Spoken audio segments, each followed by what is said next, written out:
What up, you guys?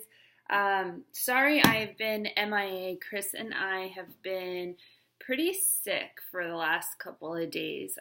So I have been hiding from the camera.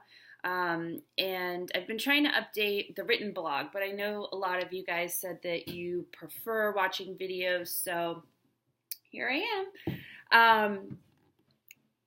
A lot going on.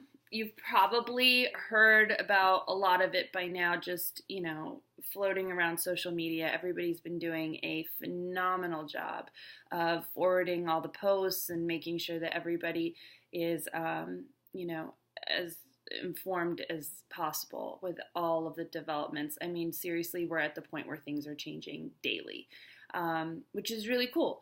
So we've got a couple of things to talk about.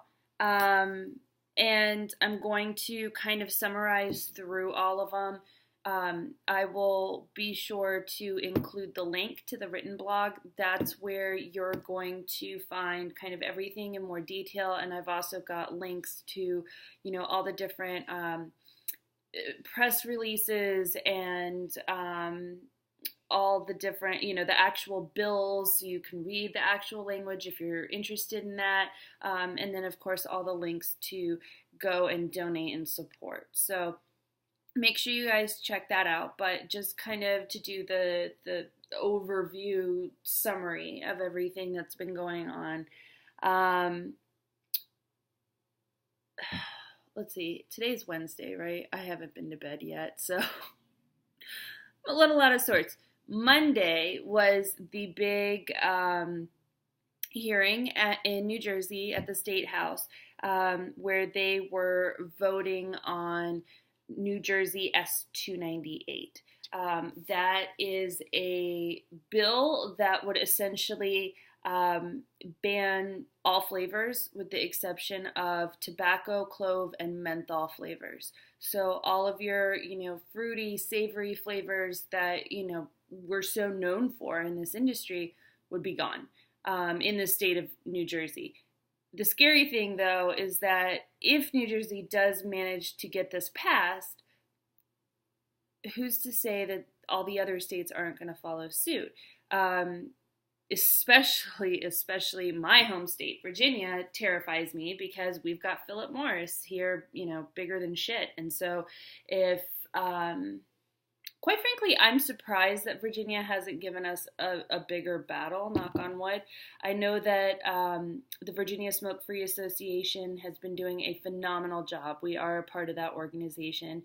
And we have great lobbyists that are working on our behalf on the state level, and they've managed to defeat quite a few bills in the last year or so, which is awesome. But not all states have that. I know a lot of the states have been working to, create their own associations. Dimitri started his in Tennessee, and he has been a huge supporter and just help to all the other states that are now starting to create these organizations. I know that he worked very closely and actually attended a meeting for our chapter in Virginia. So super important that the states are all getting involved in that. Make sure you're talking to, your local B&Ms and all of your retailers, vendors. Make sure that your state is doing what they can on a state level, because there's a lot of different, it's the wild, wild west. It's been this way for a long time, and there hasn't been anything saying,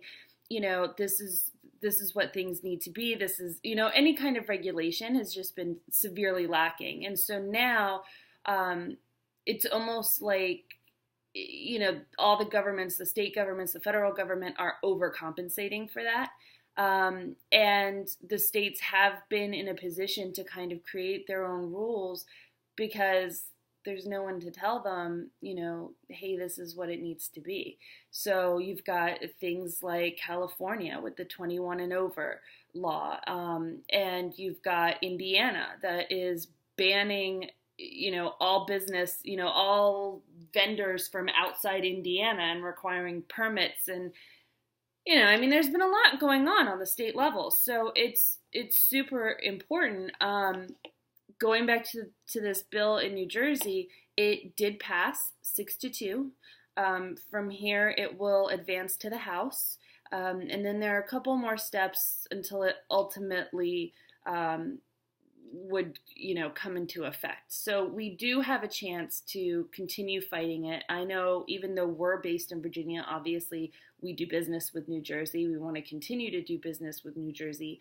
And we care about, all of our customers and friends who live in New Jersey and would be really screwed by this bill.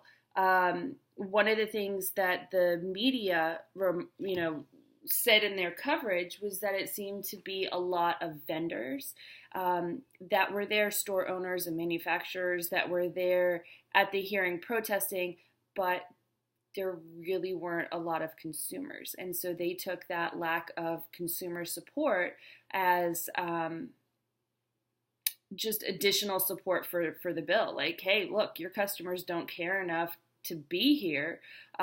So how important could this really be? And how strong is your message if your own customers aren't here? So definitely, New Jersey peeps, make sure that you're going out and doing what you can to show support. Again, they're going to be voting again on this. I don't know when. I don't think they've released it yet. But we'll keep an eye on that for sure. So the whole New Jersey thing feeds into another thing on the other side with what's been going on with Texas. It all kind of feeds together, to be honest. But with Texas, the governor, Greg Abbott, basically came out and said, listen, the federal government is out of control. And so what we're going to do is we're going to basically find a loophole and try to amend the Constitution to give power back to the states, which, basically by arguing that the federal government has overstepped and is power hungry and greedy and, all these negative things, they're not acting in the best interest of the people. And so let's, through this series of, clauses that he put in his amendment, let's give the power back to the states. And what that would essentially mean is that if you were able to get 3/4 of the states to all get on board, you could overthrow decisions made by Congress, and you could even overturn the Supreme Court, which is crazy.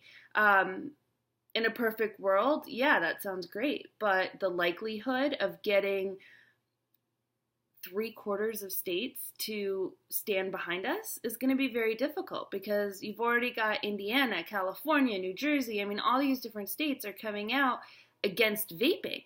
And I sure as hell know Virginia is going to be difficult because we've got the huge Philip Morris plant down outside of Richmond, so we're kind of screwed as well. So a lot of attention was given to this, but I don't think that, yeah, Texas is making moves, but I don't really think it's going to make much of a difference for us. So honestly, I wouldn't really focus on that. More power to them, that's great, but I don't think it's going to help with our fight. So moving along. The Tom Cole Amendment. So there's a lot of talk about the Bishop Cole Amendment. And what that would be. I know that CASA is going to be meeting with them June 2nd, I believe, to discuss this amendment. But basically, it is in support of HR 2058. So we would be changing the predicate date. The FDA and the regulations said that anything after 2007 would be subject to these regulations. What he's trying to do is change the date, and likely the date would be changed probably sometime around when the regulations were released. So I would assume sometime this month would be the new predicate date. So basically all of us vendors that have been in business before May 2016, would be grandfathered in. And then we wouldn't have to go and do, the expensive applications and that whole process and everything. So I know that CASA is currently reviewing the amendment. They have not come out and wholeheartedly endorsed the Cole-Bishop amendment simply because there were a number of things in the amendment that they did need to clarify.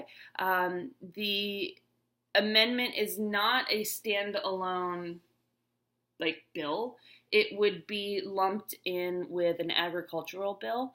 And so that's something that we're kind of waiting to see how it's going to go. The good thing about it is that he does use a lot of bipartisan language in the amendment. So it is specifically designed to reach both sides of the aisle, hitting the Democrats and the Republicans and making it friendly to both parties, so that we can hopefully garner support from both parties. So again, it sounds awesome. CASA still, like I said, they haven't officially, jumped on the bandwagon for it, but obviously any support that we can get, if it's the right support, is great. But really, HR 2058 is going to be the big thing for us. That is the immediate concern, because that's what's going to buy us more time to kind of fight the regulations, get more information out there, and figure out how to move forward. So I hope you guys are on the phones and, spreading this on social media. And again, remember, I know for me, it's, I've got friends, I've got family who don't vape, and I'm bugging them, endlessly. Will you please make this phone call? Will you please sign this petition? Will you please just, share this post? Just do everything you can to support us, because you may not be a vapor, but dude, look at what it's done for so many people. You can't argue the facts that this has improved millions of lives. And really, when you put it that way, who can turn you away? So again, coworkers, everybody, you guys, your neighbors, get everybody involved and make sure that they are giving vaping a voice, because I think that's really what's lacking here. People, the government needs to hear from the people.